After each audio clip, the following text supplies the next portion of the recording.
Madam President, dear colleague, the murder of political activist Charlie Kirk, a husband, loving father, and patriot, has shocked the world. We must strongly condemn political violence and rhetoric that incites violence. Please stand with me in reflection and prayer in his honor, and I yield the rest of my time for a moment of silence.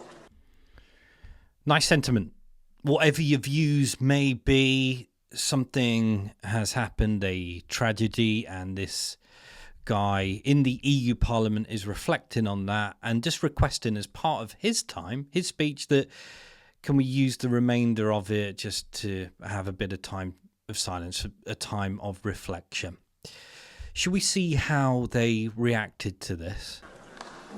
Herr Kollege Weimers, wir haben abgesprochen und Sie wissen, dass die Präsidentschaftsbehörden im Hinblick auf unlautere Handelspraktiken in der Agrar- und Lebensmittelversorgungskette Not well, in short. Yeah, the heckles start immediately, and in fact, it gets a whole lot worse. Institutional Verhandlungen. Wer ist dafür? Wer ist dagegen? Wer enthält sich? Angenommen. Entschließung. Sehr geehrte Kolleginnen und Kollegen.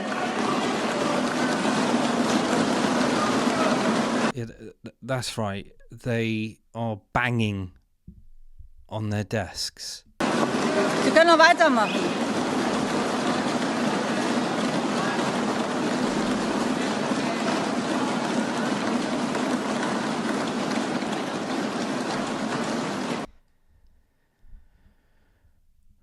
So, okay, you don't want to give the silence. Whatever your views are, and obviously there appears to be a lot of disagreement in regards to the guy wanting to just have a little bit of his speech taken as a reflection and a bit of silence.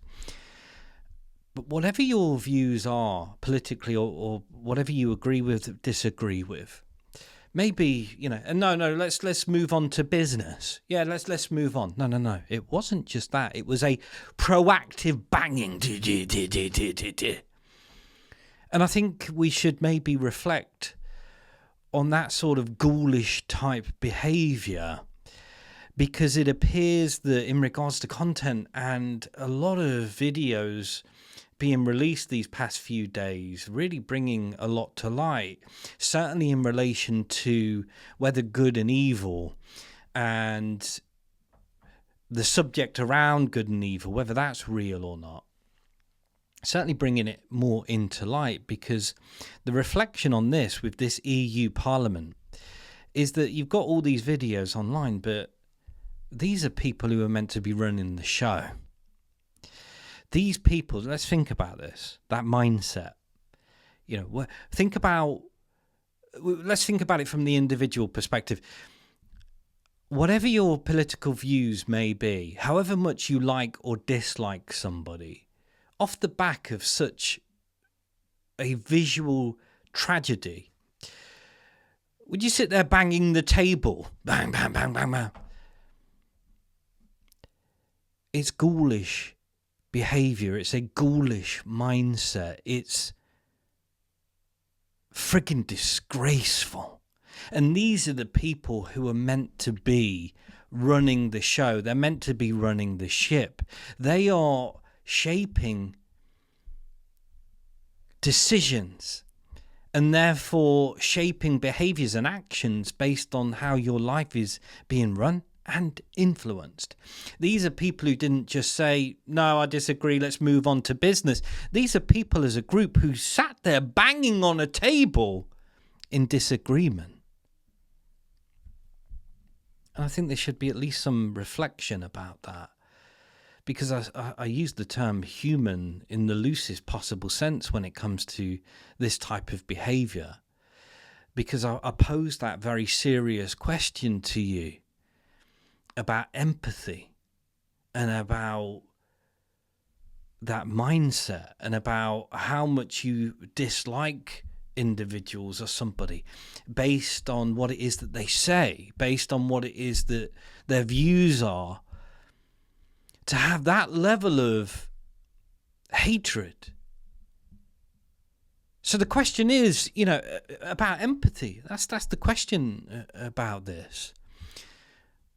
See, I think it's important to ask as many questions as you try and provide answers, because really, collectively, we come up with better answers than we do just trying to sit there figuring it all out ourselves. But do you think that the human experience, with all the social engineering, all the influences of today, do you think empathy is being thrown out the window?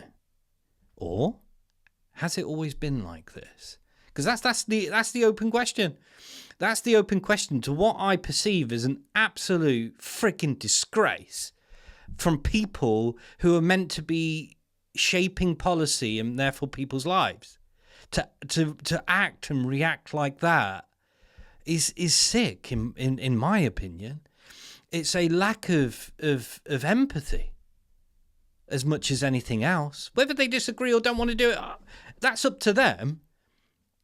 But to collectively bang on a table like that, the following thing from this, I believe, was there were a few of the Parliament members there that did actually, respect the sign and stood up and actually did that.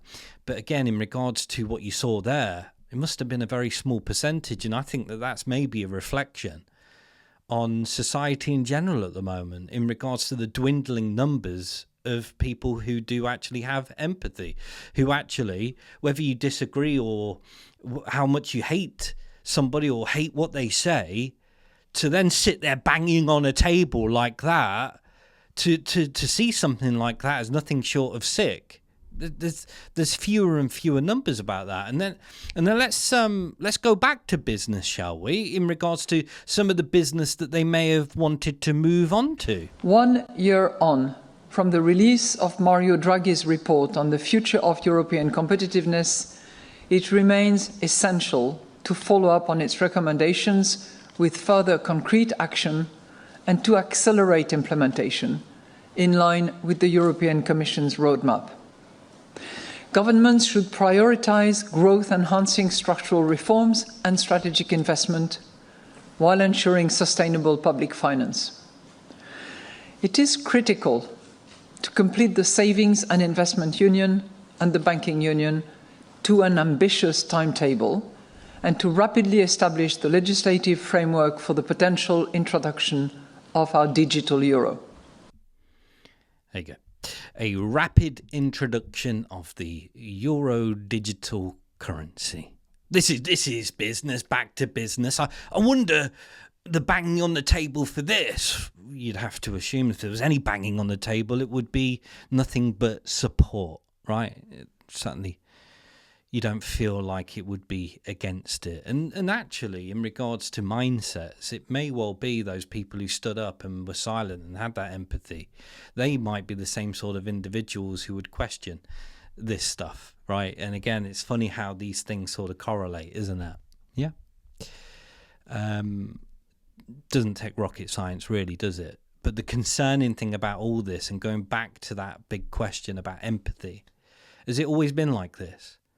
Or is it part of the social engineering? Is it part of the influences that are taking that element of empathy out of the human experience and therefore making it more robot-like, more AI-like, more fake, to then bring about the digital IDs which will take it in that direction even further? What do you think? Ta-ta.